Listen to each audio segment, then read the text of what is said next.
one. What's up, everyone? I'm Nick Campo. This is Big Boss Ben. Big Boss Ben, and we are the Lone Guys Podcast. Brought to you by NBI Financial Group LLC. If you don't do it already, go to all of our pages and follow us on NBI Financial Group LLC. Bang the red subscribe button. Turn on the notifications on YouTube. Go to Instagram, Facebook, Twitter, LinkedIn, all of them. TikTok. We are the NBI Financial Group LLC on all of them. Thank you for joining us today. Go and follow me personally on all of the same social media platforms: Instagram, Facebook, Twitter, LinkedIn, TikTok. I'm Mortgage Man Nick, and this is Big Boss Ben, and you can follow me on Facebook, Instagram, LinkedIn, and TikTok. Ben, what do you got for us today? Well, starting off with some local news here. Everyone in the Carolinas loves to hate on this guy. You think he'd be having a pretty big week. I'm talking about David Tepper. The Panthers over here signed Adam Thielen, have the number one pick in the draft, doing a lot of interviews. However, yesterday his week drastically changed. Swiss regulators decided to waive all of his cocoa bonds hold on.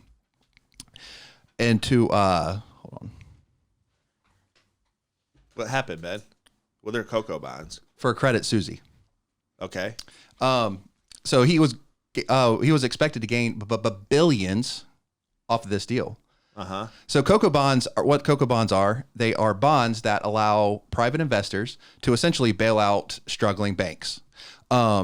So they are convertible, meaning if the bank struggles to a certain point, it actually converts to stock options. So it's a high risk, high reward, basically loan to a bank that is struggling.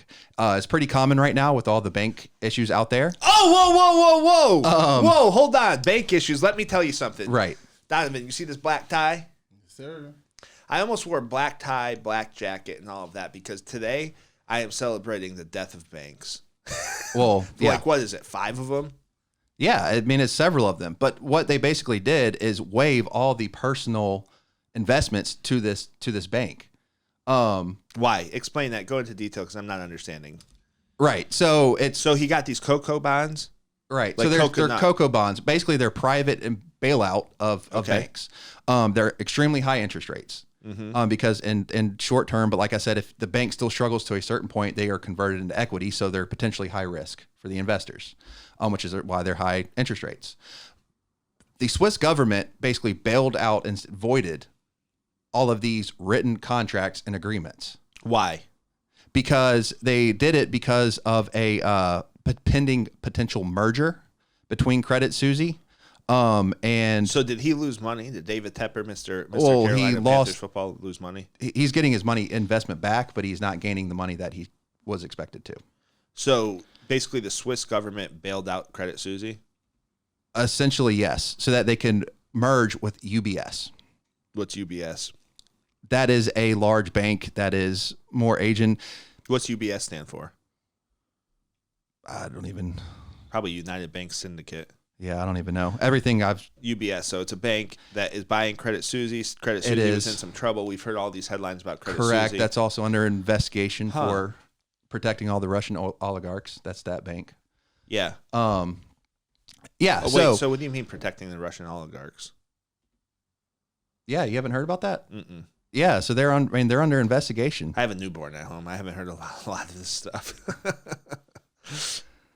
Yeah, so I mean, they are essentially, known for protecting all of their interests and. What do you mean protecting their interests? Protecting their money? Yes, and politically. How would a bank protect somebody politically? Because they're financing a lot of like the things that they need to do to keep. So they're basically backing Russian oligarchs, is what the allegations are. Is that bad? I mean, it depends on how you look at it. I don't know, but see, the way I look at it is if somebody puts their money into a bank, it's the bank's job to protect that money. Yes, it is. So then the Credit Suisse was doing a good job with that. Well, that wasn't credit; it was UBS, but yeah, UBS was doing a good job with that. I mean, potentially is how you look at it, but they're potentially a lot of countries are going to cut off doing business with them. With who? With UBS. Why? Because of political reasons. Gotcha. Well, the the political environment changes faster than the wind changes directions it blows. It does. So who cares? It does. But back to the point that actually matters with this is they basically can waive this. So, because you have all these other banks that are doing the same sort of thing. They're getting private investors that are helping them basically cash flow right now. But when investors see something like this, basically their investment getting waived, what incentive do they have to continue doing this? And what stress is that going to continue to put on the economy? You look at another one now, Deutsche Bank is now listed as a struggling potential, and that's going to be the largest failing bank if that happens. I mean, it's the largest bank in Europe. And now it's on the edge and struggling massively because, you look at their stock prices just today plummeted because of this specific situation in Europe. I just have been screaming since October, we need to stop hiking interest rates. I said, do a big hike in the very beginning. Let's get ahead of inflation, see what happens. Right. Understand that you're going to have peak inflation in October and November, which happened. Understand that there's lagging housing numbers, which happened. Now we have a bunch of banks that are failing, and the reason they're failing is because they overinvested. So bad bank management. They didn't diversify their investments enough. And by the way, their investments are your money that you put into the bank. They didn't diversify their investments. They did long-term bonds, which is a 10-year bond, and they invested in that. So for every percent point that the interest rates went up per $1 billion in investments that they had, they were losing money. Right. So what happened with Silicon Valley Bank, which was the first one to fall and the biggest bank in America to fall since Lehman Brothers, which, by the way, Silicon Valley Bank, the number two in charge or number 3 in charge there was actually at Lehman Brothers when they failed, and he got another high executive ranking job in banking, which maybe he should have been put in jail because that's a misappropriation, but we won't go there. So long story short, what's happened is the Fed hiked the rates, and the American Fed hiked almost 3% this year. Yeah. Over 3%. So we've hiked interest rates over 3%, which means for each percent in hike, they're losing value on those long-term bonds. So they're losing a bunch of money on these investments, and those investments happen to be your money. Silicon Valley Bank, for example, lost $15 billion. They sold the bonds because they needed to, because they were losing money on the bonds, and they sold them at a $15 billion loss, which guess what? It dries up cash flow. People get nervous. They start going to take their money out of the bank. But what I've been telling everybody is when you put your money into the bank, they don't keep it in the bank, which is why if you wanted to go take a $20,000, $100,000 deposit out, if you had that much money in the bank, they don't have it. They don't have it, or they'll tell you to go somewhere else to one of their quote unquote main branches to get it, because they're lending that money out to other people to make interest on that money, because a bank is a business. The FDIC insures up to $250,000 in deposits per account, per bank. So like if we do very well and we make $1 million and we have $1 million in assets, we better spread those assets out to different banks if we're going to keep it in cash or reinvest in other types of accounts and things of that nature. So long story short, Fed raises rates, and it's just buckling all of these banks. And that's not good for you. It's not good for the American working class person. It's not good for the working class person in the entire world, because it means that the biggest banks, the JP Morgan Chases, the Bank of Americas, what that means is they'll go and buy up these other banks and bail them out, and there's less competition in the market. There's less banks. So all of your assets are now with 5 big major banks. And it's funny, and I wanted to get into this. Janet Yellen testifies before Congress. Yep. And she says, they ask her, okay, so what you did with Silicon Valley Bank and these other 4 banks that they're helping out, are you going to do that with all the regional banks and all of this bank? And it was a great question from the standpoint of, are you for the working class people or are you not? So are you going to bail out the local credit unions? Are you going to bail out the local banks who might be in trouble because the Fed decided to hike interest rates 3% because they weren't smart enough to see what we all saw for years? Hey, instead of overheating the economy, maybe you should have hiked interest rates a little bit more when the economy was good, but you didn't. You kept them artificially low, and it overheated the economy. And then we have COVID, and it shuts down supply chain, so it's overheating the economy. It is absolutely wild what they're doing. And they still, after Jerome Powell, what he said, they still have no clue as what they're doing. And I used to wonder, are they doing this on purpose, or are they incompetent? And my answer was, I watched Jerome Powell's press conference.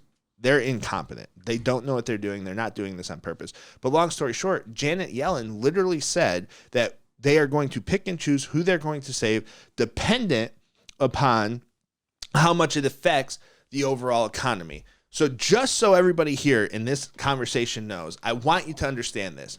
If you have your money in a local small bank, you better hope that Janet Yellen, and if you don't know who Janet Yellen, JanetYellen, Janet Yellen, look her up. If you don't know who she is, look her up and what her role is in the American economy and for this administration. She said that they're going to pick and choose who they save or who they help. That means if your local small bank, your local regional bank, your non-JP Morgan Chases, your non-Wellses, your non-Bank of America, those banks, if there's a run on them, here's what that means. You better hope Janet Yellen has some money in that bank or likes that bank, because she is going to decide whether or not she ensures or she makes sure that those banks remain whole based on the effect it has on the economy, aka based on whether or not she thinks it. These people are nuts, man. They are. For everybody who's screaming about socialism in America, it's here. This is it. But it's not technically socialism, it's corporatism. Yeah. Because it's big corporations that work hand in hand with the government. And that's how they're deciding, okay, is this bank big enough to get fixed? Well, guess what? The bank is big enough if they had enough lobbyists to pass enough laws to protect their interest. There is no, this is not capitalism. America is not capitalism. And this is hurting the working class American, because what's going to happen is if your bank doesn't get saved, and Jerome Powell being the dummy that he is, who keeps wanting to hike interest rates, he's talking about another hike. They did a 1/4 point the other day. They're talking about another hike because there's some quote unquote key factors that they need to see in order to show that interest rates are or that inflation's cooling.